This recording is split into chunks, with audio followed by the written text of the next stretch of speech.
나는 그런 우리 교회를 사랑합니다. 옆에 있는 분에게 인사합니다. 사랑합니다. 축복합니다. 감사합니다. 우리 예수님께서는 격려와 칭찬을 참 많이 잘하시는 분이십니다. 예수님께도 공생의 기간 가운데 많은 기적과 능력을 행하시고 또 많은 사람들을 만나시는 중에 우리 주님께서 칭찬하시고 격려하시고 또 용기 주시고 위로하시는 모습들을 보게 되는데, 나다나엘이라는 사람을 주님께서 처음 만나셨을 때 이는 참 이스라엘 사람이다, 그 속에 간사한 것이 없다, 그렇게 칭찬하셨고요. 로마의 한 군대 장교를 만났을 때 자기 종의 죽을 병을 살려달라고 그렇게 찾아와서 부탁했는데, 그 장교를 향해서 우리 주님께서는 이스라엘 중에도 이만한 믿음을 만나지 못했다, 그렇게 또 칭찬을 하셨습니다. 어떤 가나안 여인이 자기 딸이 귀신 들려서 죽어가는데 예수님께 딸을 고쳐달라고 나옵니다. 예수님은 여인에게 여자야, 내 믿음이 크다, 내 소원대로 되리라, 그 칭찬과 그 말씀을 통해서 그 귀신 들린 자기의 딸이 고침을 받는 모습도 보게 됩니다. 여리고 성에 방문했을 때 그 성에는 세리장 삭개오라는 사람이 있었는데, 그가 예수님을 보고 싶었지만 키도 작았고 사람들은 많고 도저히 예수님 볼 수 없어서 얼굴이라도 보고 싶은 마음에 뽕나무에도 올라가 봤습니다. 우리 예수님은 그 마음을 아시고 그 나무 밑에 가서 삭개오야 내려와라, 그렇게 말씀하실 뿐만 아니라 그 집에 하루를 묵으시면서 주님께서 말씀하시기를 구원이 이 집에 임했다, 또 그렇게 칭찬하시는 것을 보게 됩니다. 사랑하는 성도 여러분, 우리 예수님께서 우리를 사랑하시고 그냥 사랑하셨다로 끝나는 것이 아니라 우리의 믿음과 우리의 나눔과 우리의 섬김과 우리의 수고에 대해서 칭찬하시고 축복하시고, 또 우리가 어렵고 힘들고 외로울 때 격려하시고 위로하시고 소망을 주시는 좋으신 하나님이신 줄 믿습니다. 우리 예수님은 마지막 십자가에 달려 죽으실 때에도 무슨 말씀을 하셨는가? 좌우에 살인 강도 두 사람이 있었습니다. 처음엔 둘 다 예수님이 누군지 몰랐기 때문에 비방하고 욕을 했다가 한 사람이 예수님의 그 모습 속에서 뉘우치게 되어지고, 그리고 예수님께 그의 잘못을 고백할 때 예수님께서 무슨 말씀을 하시는가? 네가 오늘 나와 함께 낙원에 있겠다.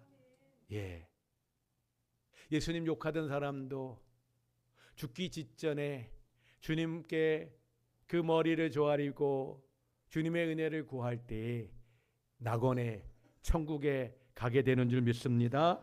우리 주님이 그 놀라운 축복의 말씀을 선포해 주신 것처럼 오늘도 이 복된 주일에도 여러분과 저에게 우리 하나님께서 말씀하시고 또한 우리 가운데 은혜 베푸시고 우리에게 격려와 축복과 용기를 더하시며 하나님의 생명에 놀라우신 은혜로 함께 하실 줄 믿습니다.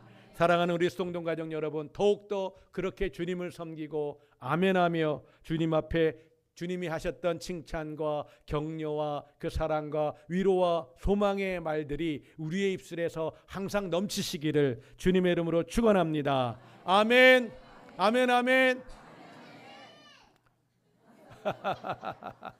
예, 고마워요. 예, 감사합니다. 고대 그리스에 여러 도시국가들이 있었습니다.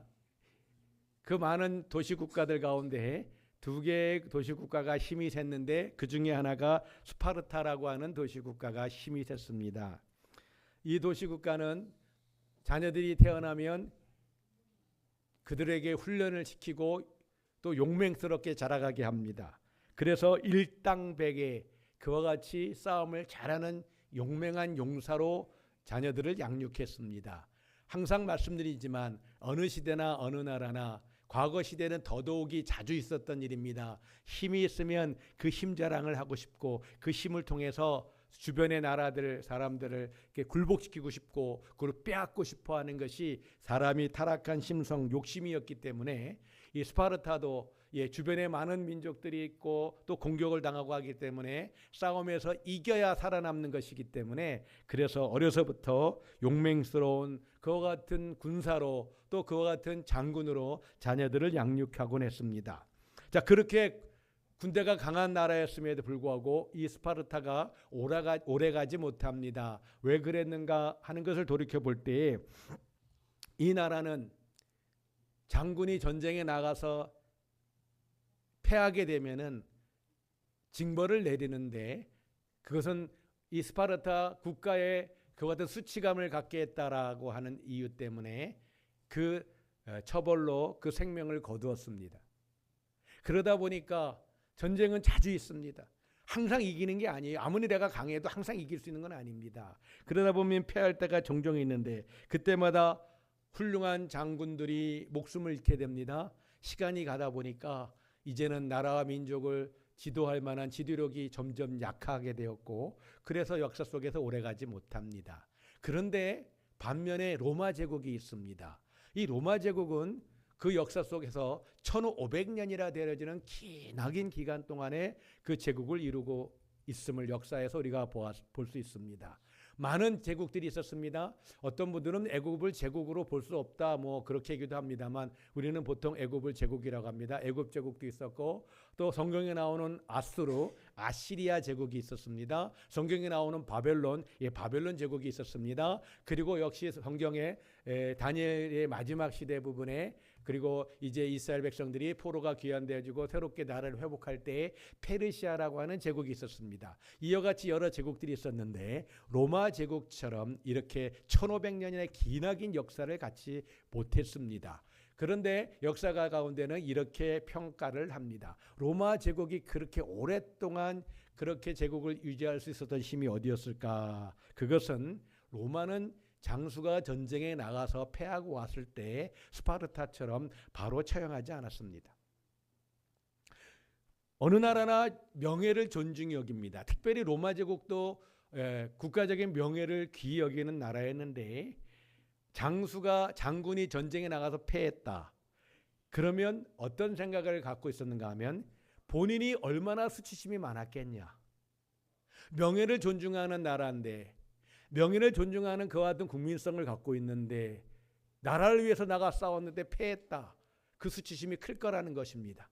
때문에 이미 그가 그 패배로 인한 수치심을 다 당했기 때문에 죽일 필요가 없다. 아니 도리어 그에게 다음에 또한 전쟁을 통해서 승리함으로 말미암아 그 수치심을 상쇄하고 다시금 명예를 회복할 수 있는 기회를 줘야 된다.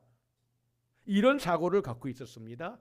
그래서 로마는 전쟁에 패하는 장수에게 또 기회를 주고 그러면서 세계를 정복하는 대제국으로 발전하게 된 것을 우린 역사 가운데 보게 됩니다.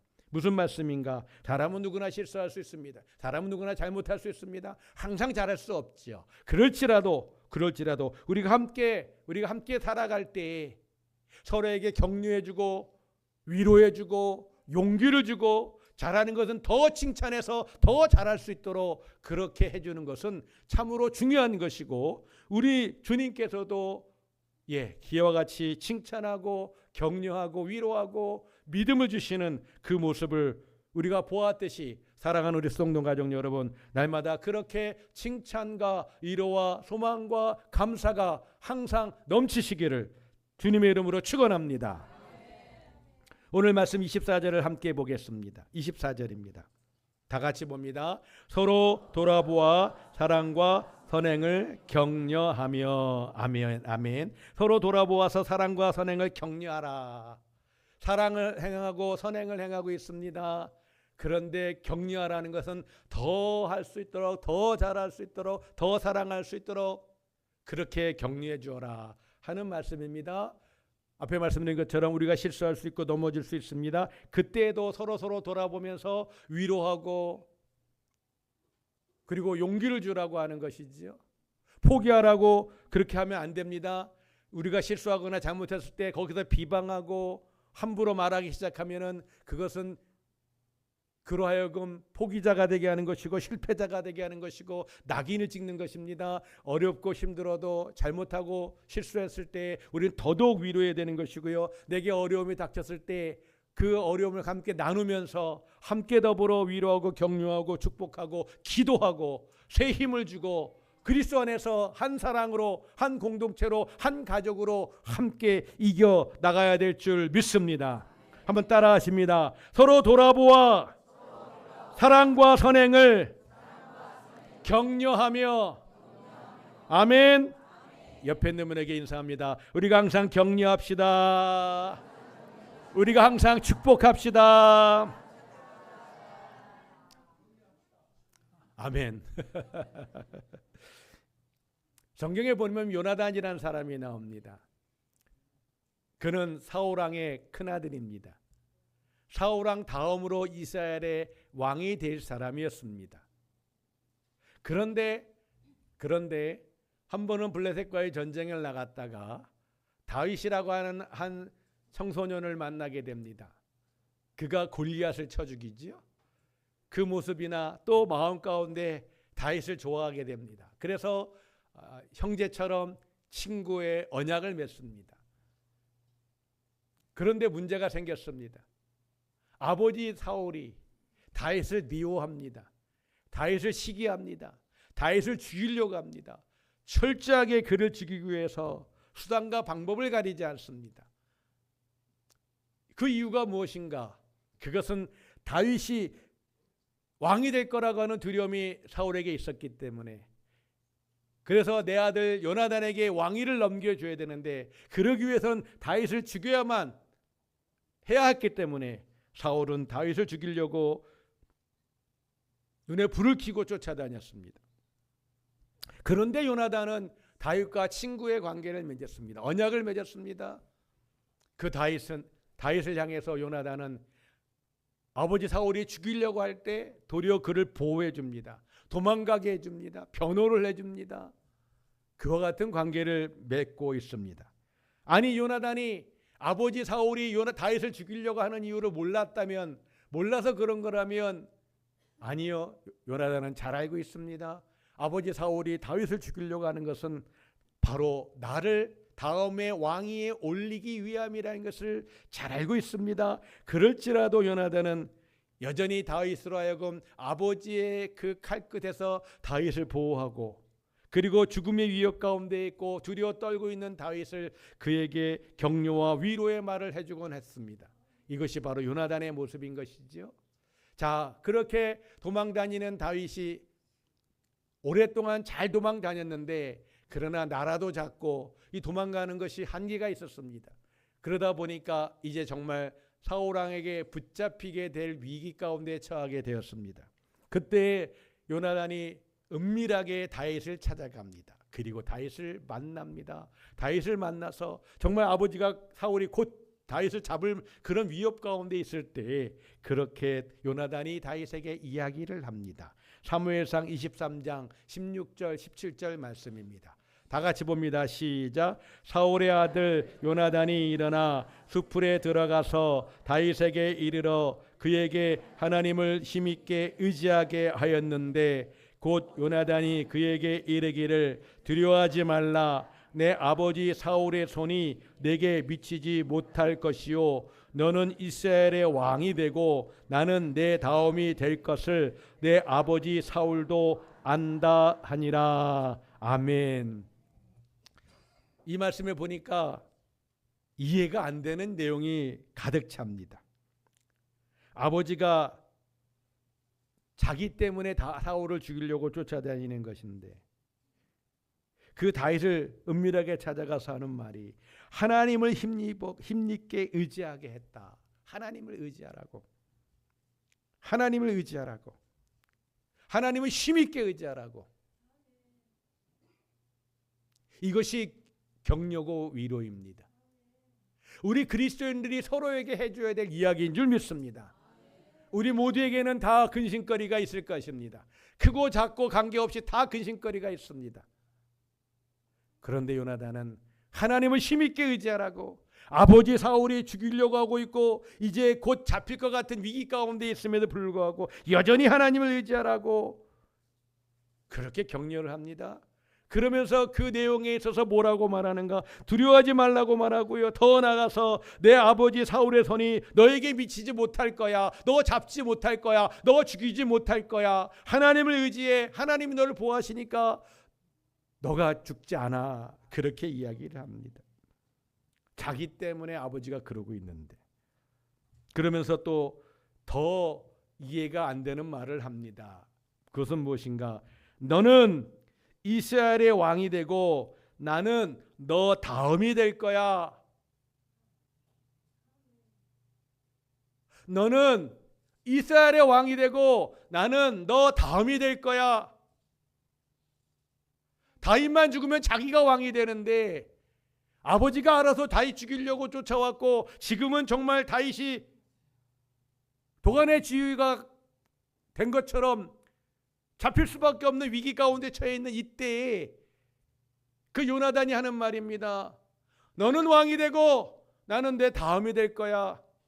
세상 사람들이 이 내용을 알면 다 바보라고 할 겁니다. 어리석다고 하겠죠. 심하게 말하면 미쳤다고 그럴 겁니다. 왜 내가 왕이 돼야지? 왜 남이 왕이 되고 내가 왕이 될 위치에 있는데 왜 남의 위태 가겠다고 그러나 이해가 안 되는 말입니다. 세상으로 봐도 그렇습니다. 교회로 봐도 그럴 수 있어요. 이왕이면 먼저 돼야지 왜 나중에 돼?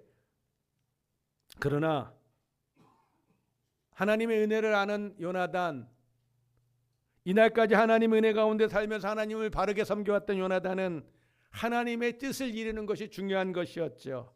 그래서 너는 이스라엘의 왕이 되고 난 너 다음이 될 거야. 그렇게 다윗에게 말해줍니다. 그리고 그것을 내 아버지도 알아. 사울도 알아. 사울도 알아. 그렇게 이야기를 합니다.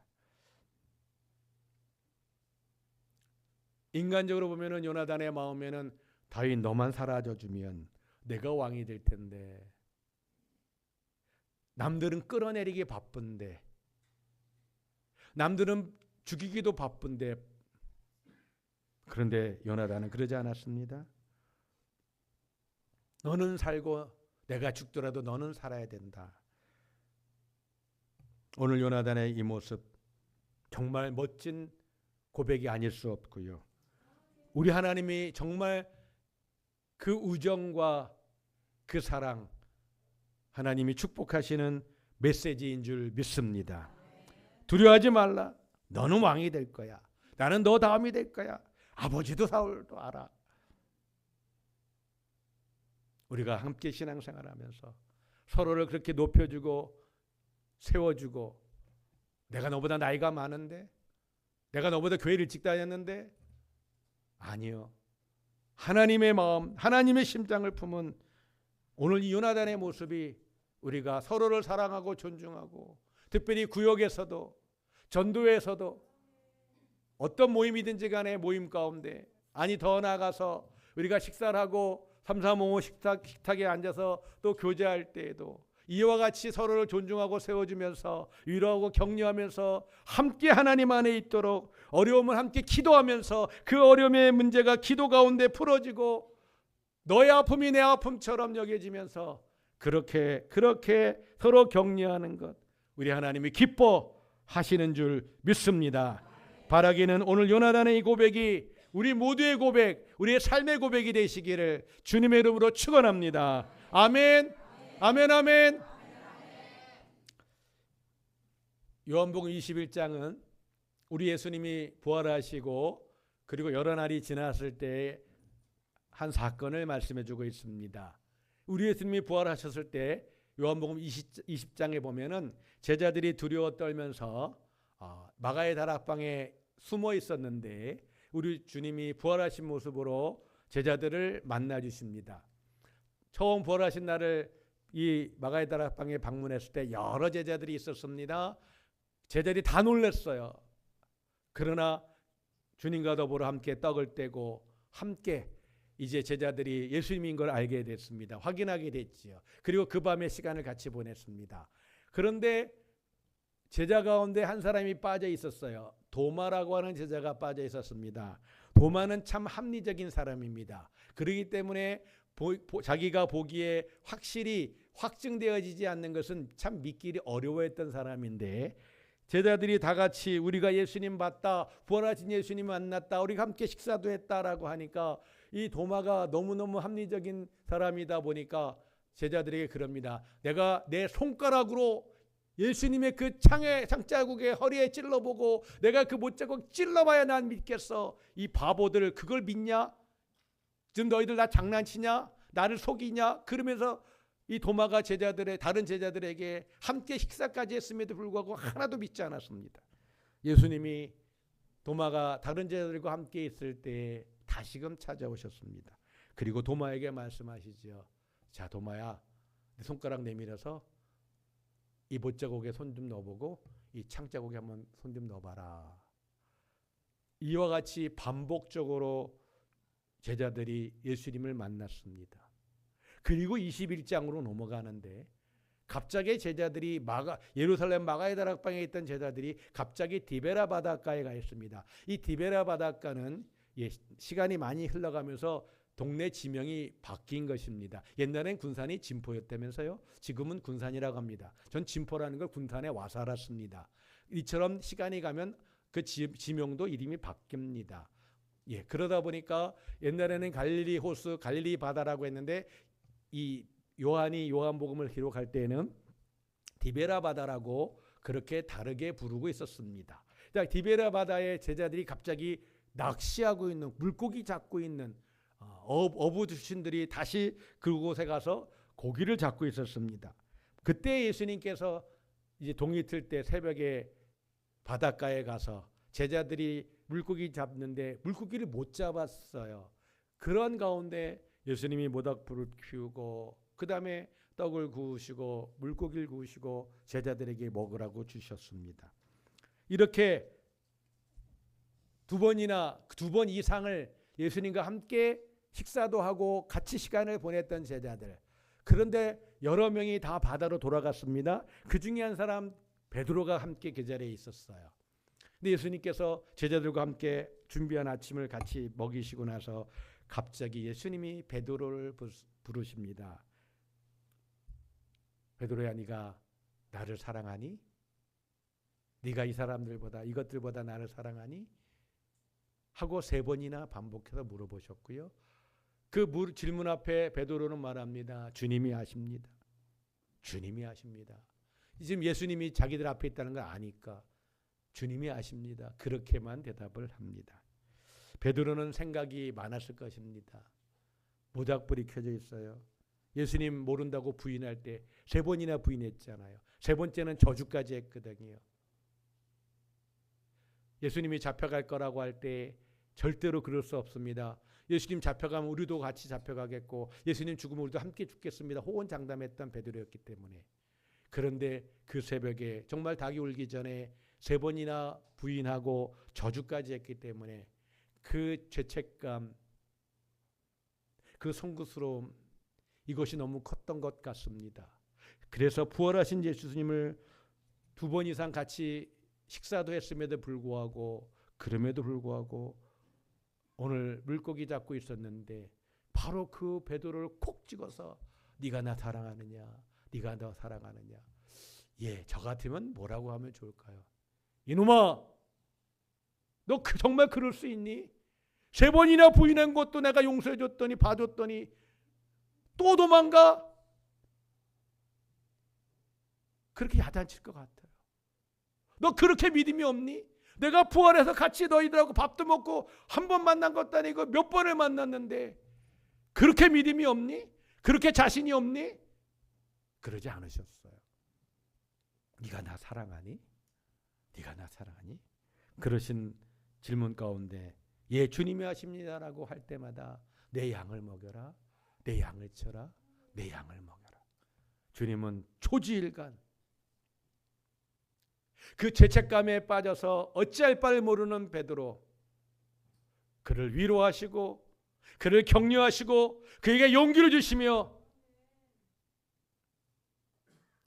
이제는 내가 너에게 내 양을 맡길 테니까, 이제 너에게 내가 교회를 맡길 테니까 내가 맡기는 양들을, 교회를 네가 잘 관리하고 양육하고 그렇게 칠 수 있기를, 먹일 수 있기를 바란다. 우리 주님이 그렇게 말씀하셨습니다. 거기서 예수님이 욕을 하고 큰 소리로 야단쳐도 누가 뭘 할 사람이 없어요. 야단맞아 싸지. 세상에 부활하신 예수님을 그렇게 보고 함께 밥도 먹고 그랬는데 도망가? 그게 인간이야? 그게 제자야? 그럴 수 있는 거야? 우리는 그렇게 말하고 싶을 수 있습니다만 죄송합니다. 우리 주님이 베드로에게 그렇게 말씀하셨다면 저나 여러분이나 우리 주님은 베드로에게 그렇게 야단치기를 바랬던, 쳐야 합당하다고 생각했던 그 이상의 수도 없는 야단을 우리는 야단 맞았어야 될 것이고요. 책망 맞았어야 될 것입니다. 베드로를 용서하시고 그를 긍휼히 여기시고 그에게 위로하시고 격려하시고 용기를 주시는 주님이 오늘 여러분과 저를 동일하게 그렇게 대하셨기 때문에 우리가 오늘 이 자리에 앉아 있는 것이고요. 사랑하는 성도 여러분, 때문에 우리가 함께 신앙생활하면서 우리 구역의 가족들 함께 모여서 구역 예배도 드리고 함께 구역으로 묶어드린 이유가 무엇인가? 바로 그렇게 격려하고 함께 위로하고 어려움 있으면 함께 기도하고 함께 사랑하고 함께 축복하고 하나님의 도우심과 하나님의 회복케 하심과 하나님의 축복이 함께 기쁨으로 나눌 수 있도록 그렇게 우리를 구역을 묶어주신 줄 믿습니다. 전도에도 마찬가지입니다. 비슷한 연령대끼리 또 함께 그렇게 선한 일, 전도회입니다. 주님의 복음의 선한 일들을 함께 그렇게 감당할 수 있도록 서로 축복하는 말, 격려하는 말로, 위로하는 말로 함께 기도하면서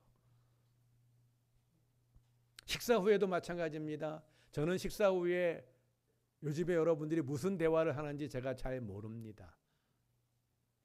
식사하신 다음에 테이블에 앉아서 3, 3, 5 앉으셔서 이 아래층에서도 많이 계시고 또 구역 예배 드리시는 구역들도 계시고 또 카페에 또 시간을 보내시는 분들도 계시는데 그때 나눠지는 대화, 구역 예배도 또 3, 3, 5 나눠지는 예배도 이런 얘기 저런 얘기 남 흉보는 얘기 그런 얘기하는 것이 아니라 서로 안에 주셨던 은혜들을 나누고 감사의 제목을 나누고 어려움이 있다면 그것이 건강이든지 그것이 자녀의 어려움이든지 그것을 같이 나누면서 함께 위해서 기도하고 또 하나님께서 주신 응답에 대해서 함께 기뻐하고 감사하고 나누고 베풀고 간증하고 그 대화의 중심은 예수 그리스도 우리 주님이 하셨던 격려와 위로와 소망과 축복의 말씀이 우리 모든 대화의 중심이 되는 것 이것이 참 그리스도인의 모습이고 이것이 참 교회의 모습인 줄 믿습니다. 주님이 그 모임 가운데 기뻐하시고 그 모임 가운데 함께 하시는 줄 믿습니다. 예수 그리스도 이름으로 서너 명이 모였는데 그 대화와 그 만남의 내용은 주님이 없어요. 주님이 없어요. 주님이 그러셨거든요. 내 이름으로 모인 곳에서 내 이름으로 기도할 때 모이긴 교회에 모였는데 교회는 다니는데 그 대화의 중심에 기도도 없고 주님도 없어요. 그러면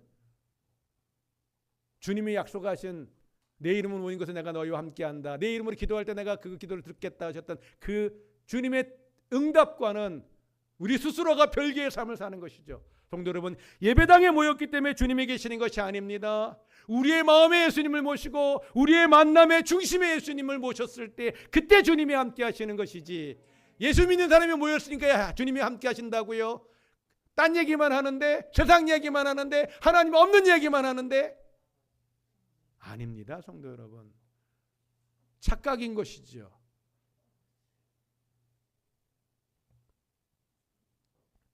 바라는 것은 서로 격려하고 사랑하고 축복하고 함께 칭찬하고 서로 존중히 여기고 귀히 여기고 나이가 어리다고 함부로 말하는 거 아니고 자주 말씀드리죠. 이제는 교회에서 예수님의 이름으로 모인 곳에는 호칭은 집사님, 성도님, 권사님, 장로님, 이게 교회 공동체로 모였을 때의 공식적인 호칭인 것이죠.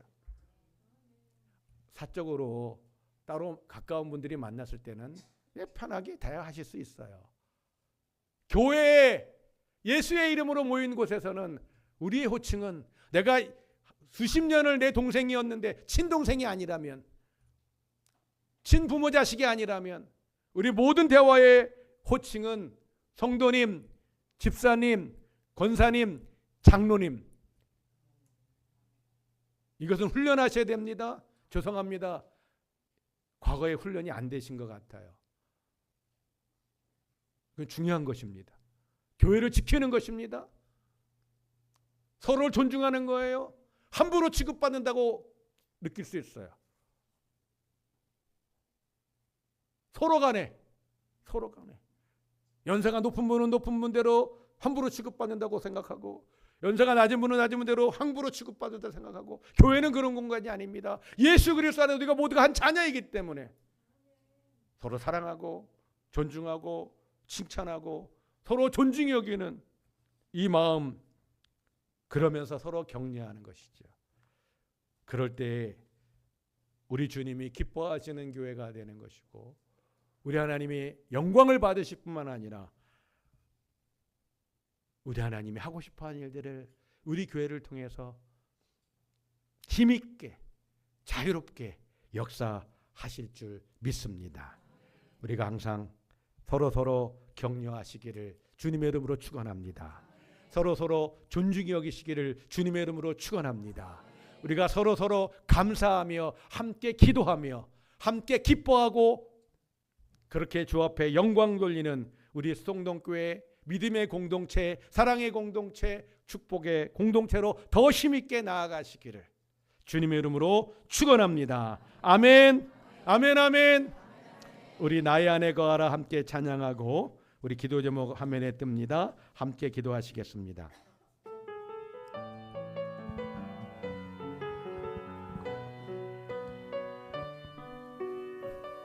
나의 안에 거하라. 나의 안에 거하라. 나는 내 하나님이니 모든 환난 가운데 너를 지키는 자라. 두려워하지 말라. 내가 널 도와주리니 놀라지 말라. 내 손 잡아주리라. 나의 안에 거하라. 나의 안에 거하라. 나는 내 하나님이니 모든 환난 가운데 너를 지키는 자라. 두려워하지 말라. 내가 널 도와주리니 놀라지 말라. 내 손 잡아주리라. 내가 너를 지명하여 불렀나니 너는 내 것이라.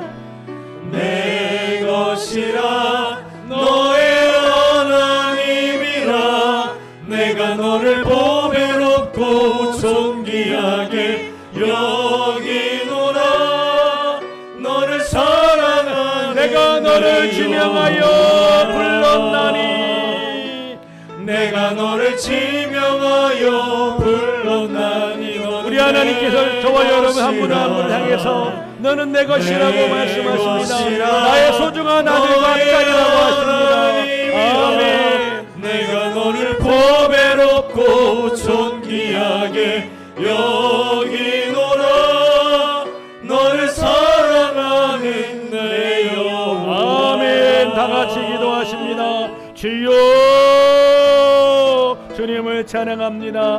주님의 이름을 높여드립니다. 하나님, 우리가 서로 격려하며 칭찬하며 축복하며 위로하며 하나님 소망 가운데 사랑 가운데 나가는 믿음의 공동체, 사랑의 공동체, 서로 존중히 여기는 하나님의 공동체로 아버지 한 가족으로 나가기를 기도합니다. 우리 모든 성도 가족들 가운데 성령으로 함께 해주시고 함께 기뻐하며 감사하며 항상 하나님 물줄과 또한 존중하며 나아갈 수 있도록 도와주시면서 우리 성동교회가 열방의 하나님 교회 예배당을 세우게 하셔서 감사합니다. 시엘로교회, 메아나교회, 부안산판교회 교회들마다 함께 해주시고 2025년 올해도 새로 하나님 정말 교회를 건축하며 봉헌하며 하나님 나라를 확장하며 하나님께 영광 돌리는 교회가 되게 하시고 우리가 더욱더 열방의 하나님의 나라를 확장하고 복음을 전하는 교회로 우리 지역에 하나님의 사랑을 나누고 베풀고 섬기는 교회로 그렇게 서갈 수 있도록 하나님 도와주시면서 우리 사랑하는 자녀선들 이제 여름 성경학교 수련회를 앞두고 있습니다. 우리의 자녀들 또 우리 모든 성도들 성령 안에서 능력 안에서 말씀 안에서 사랑 가운데 훈련되어지고 준비되어지고 특별히 하나님 성령의 충만하며 꿈과 비전을 주님께로부터 받아서 아버지 험한 세상 가운데도 아름다운 영적 유산을 물려받게 하시며 아버지 하나님 열방에 함께 하나님 나라 확장하는 일에 우리 자녀손들이 함께 동참하며 나아갈 수 있도록 하나님 도와주시면서 주님을 찬양합니다. 주님을 기뻐합니다. 주님을 앙망합니다. 하나님 성령으로 하나님 능력으로 함께 해주시면서 주여 주의 이름을 높여드립니다. 우리의 기도와 우리의 간구 가운데 함께 해주시면서 내가 너를 지명하여 불렀나니 아멘. 내가 너를 지명하여 불렀나니 너는 내 것이라 내 것이라 너의 하나님이라 내가 너를 보배롭고 존귀하게 여기노라 너를 사랑하는 우리 옆에 있는 분의 손에 손을 잡고 내가 너를 지명하여 불렀나니 손에 손을 잡고 함께 우리 한 사람의 공동체로 아멘. 내 것이라 내 것이라 너의 하나님 내가 너를 지명하여 불렀나니 보배롭고 존귀하게 여기노라 너를 사랑하는 여호와라 내 여호와라. 아멘. 옆에 있는 분에게 다시 한번 사랑합니다. 축복합니다. 악수도 좀 하시면서 감사합니다. 우리가 하나님께 예배 드릴 때는요 하나님께 영광을 돌리고 하나님께 우리의 사랑을 드리고 또 우리가 함께 또 서로 사랑하는 것입니다. 그 예배 후에 우리가 함께 식사하는 것도 그 사랑의 시간들을 나누는 것이고요. 우리가 항상 어떤 분들은 이렇게 생각하십니다. 교회에 하나님 만나러 가는 거지. 맞습니다. 그러나 하나님 만나고 하나님의 백성된 우리 성도들을 만나는 것, 이 두 가지가 우리 하나님이 우리를 부르신 중요한 이유 목적인 것이죠. 우리가 더욱더 사랑하시기 바라고요. 다시 한번 옆에 분에게 인사합니다. 사랑합니다. 축복합니다. 감사합니다. 기도하겠습니다. 이제는 우리 구주 예수 그리스도의 은혜와 하나님 아버지의 사랑하심과 성령의 역사하시고 교통하심이 우리가 모일 때마다 주일 예배로 모일 때에도 구역 예배로 모일 때에도 우리가 335 주님의 이름으로 모일 때에도 항상 주님의 은혜와 사랑 가운데 하나님의 성령 가운데 서로를 축복하고 함께 격려하고 함께 위로하고 함께 기도하며 함께 기뻐하고 함께 감사하며 그렇게 정말 하나님께 큰 기쁨과 영광을 돌리며 또 이 땅에서 힘있게 승리하는 그와 같은 믿음의 삶을 살기를 소망하며 머리 숙인 우리 모든 사랑하는 송 가족들 머리머리 위에 가정 위에 일터 위에 사랑하는 자녀손들 위에 그리고 이제 7월 8월 진행하게 될 모든 성경학교와 수련회 위에 이제로부터 영원히 함께 있을지어다.